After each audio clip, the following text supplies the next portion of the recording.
ayat ini, saya sampaikanlah ayat itu, ya kan? Inna rabbaka huwa alamu biman dhalla an sabili wa huwa alamu biman ihtada. Tolong dibahas Ustaz. Gitu. Kan orang lain kayaknya punya referensi juga deh, Tat. Gitu. Enggak dibaca pertanyaan saya.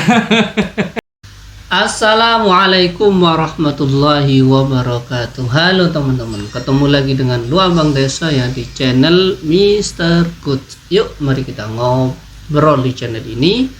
Tetap berpuasa, tetap ngopi yang kental, ngolah pikir dengan share serius tapi santai.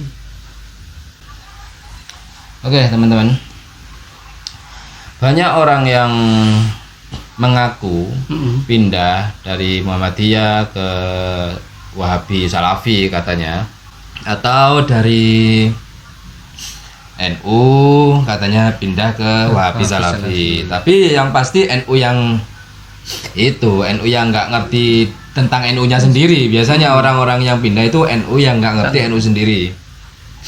Atau kalau ustadznya ada NU ustadz kemudian pindah karena ke Wahabi karena dia nggak sabar, ya kan? Nggak sabar. Ini di NU saya nggak dapat apa-apa, nama saya nggak muncul, ya kan? Lama nggak muncul nggak jadi apa-apa saya kalau di NU. Mending saya pindah ke Wahabi. Bodoh amat lah kan gitu. Langsung muncul namanya. Di sini saya lebih tentrem kan gitu, lebih tenang. Bukan lebih tenang masalah apa teman-teman ya, cair. Lebih tenang. Kalau di NU dia kering. Ya. Kalau nggak ikhlas bener tuh di NU udah lah gitu. Nggak kuat kalian bos ya. Itu teman-teman ya. Nah, kalau orang yang awam, baik dari NU Muhammadiyah atau dari manapun lah, dari Jamaah Tabligh atau dari manapun, awam pindah ke Wahabi itu biasanya terjebak. Oh gitu ya. Terjebak dengan narasi di sini ini hanya qala Allah qala Rasul. Agama ini sempurna. Qala Allah qala Rasul. Ucapan siapa yang lebih mulia dari qala Allah qala Rasul? Gitu. Dan di sini nggak sembarangan juga mengartikan ini. Kita memahaminya sesuai dengan pemahaman ulama salafus soleh. Maka kita manhajnya manhaj salaf ya. Jangan kayak si nganu itu, jangan kayak si Lahabi. Lahabi itu kreasinya itu loh, inovasinya bebas, nggak ada contoh dari Nabi ya, nggak ada contoh di ulama salafus soleh. Generasi 3 generasi nggak ada, mereka ngarang-ngarang sendiri, nggak ada. Mereka mana pernah nggak mereka di ceramahnya kalau Allah kalau Rasul? Nggak ada. Yang ada dagelan, guyon, joget-joget. Nah, kena narasi seperti ini orang sudah linglung. Saya sering juga ikut kajian Wahabi itu. Oh sering. Tapi saya nggak ikut, malah berontak itu di dalam hati, kok gini itu. Sering. Saya sering ikut dulu. Saya kira nggak pernah ente bos. Sering saya, pura-pura cupu dulu saya dinasehati sama orang-orang Wahabi itu. Mas, jangan gini. Saya pura-pura cupu kan di sana kan, pura-pura nggak ngerti apa-apa. Ikut. Loh, katanya ikut halakohnya. Bagus loh, tentrem, nggak ada guyonan dan Ya ikut halakohnya, cuma sugesti doktrinnya itu ya. Saya nggak terima doktrinnya itu, kok gini ya gitu. Berarti yang bedakan gitu ya. Antara orang awam dengan orang yang berilmu minimal dasarnya itu ada. Gitu. Saya dinasihati, diceramai sama jamaahnya itu, jamaah yang getung kompreng itu. Saya iya aja ya gitu. Saya sok cupu, saya pura-pura lugu. Iya pak, saya pingin ngaji bener pak, itu aja. Akhirnya diajak saya ke sana.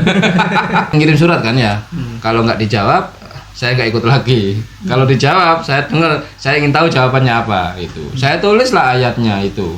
Saya tulislah ayat Al-Qur'an, nanya, Ustaz, dari tadi kok nyesatin orang lain melulu gitu. Saya tanya itu. Dari tadi kenapa nyalain orang melulu, Ustaz? Kok nyesatin orang melulu? Gimana dengan ayat ini? Saya sampaikanlah ayat itu. Ya kan? Inna rabbaka huwa alamu biman dhalla an sabili wa huwa alamu biman ihtada. Tolong dibahas Ustaz. Gitu. Kan orang lain kayaknya punya referensi juga deh, Tat. Gitu. Enggak dibaca pertanyaan saya. Enggak dibaca pertanyaan saya. Itu Zainal Abidin itu dulu. Ya ustadznya.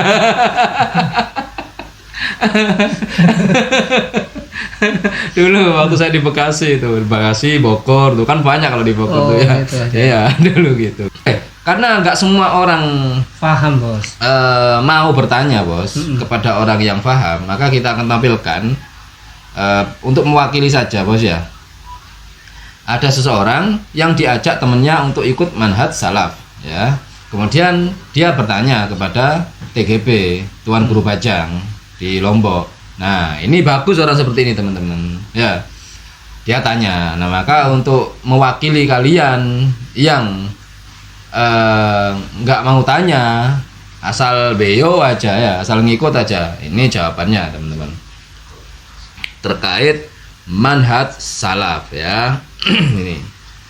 Terkait manhaj salaf dan terkait orang ini yang bertanya kepada Tuan Guru Bajang karena diajak temennya untuk mengikuti manhaj salaf tuh, ya kan?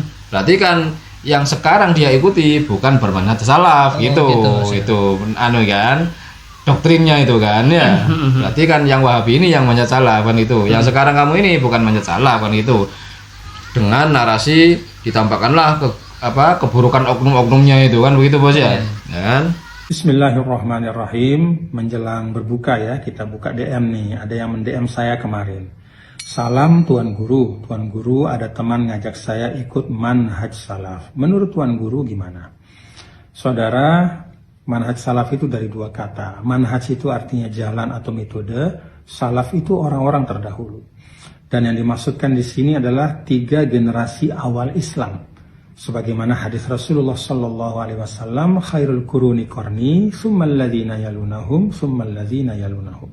Sebaik-baik generasi itu generasiku, kata Nabi, beliau dan para sahabat, tsummal ladzina yalunahum, dan yang setelah itu yaitu para tabi'in, dan kemudian setelah para tabi'in yaitu tabi'it tabi'in. Kalau kata Imam Suyuti, itu tahunnya sekitar sampai tahun 220-an Hijriah. Itu batas dari akhir tabi'it tabi'in. Nah, pertanyaannya sekarang, kalau 3 generasi ini diyakini sebagai contoh dari berislam yang terbaik, yang paling otentik.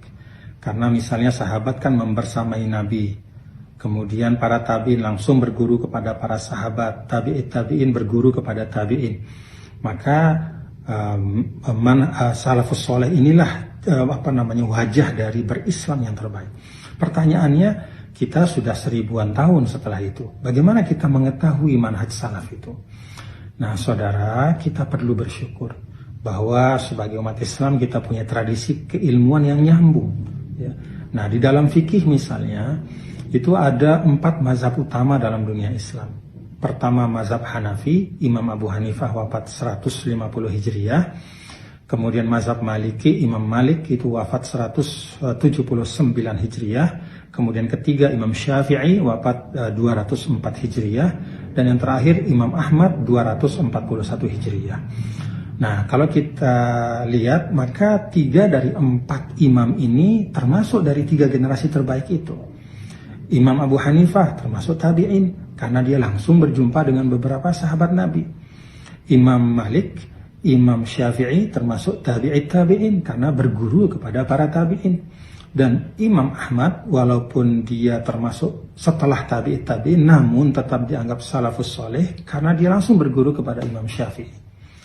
Nah, karena itu, maka siapapun hari ini yang bermazhab dengan salah satu dari 4 mazhab ini, ya dalam fikih, maka sesungguhnya dia sudah mengikuti manhaj salaf. Dia sudah mengikuti cara dari 3 generasi awal itu di dalam berislam. Itu di dalam fikih.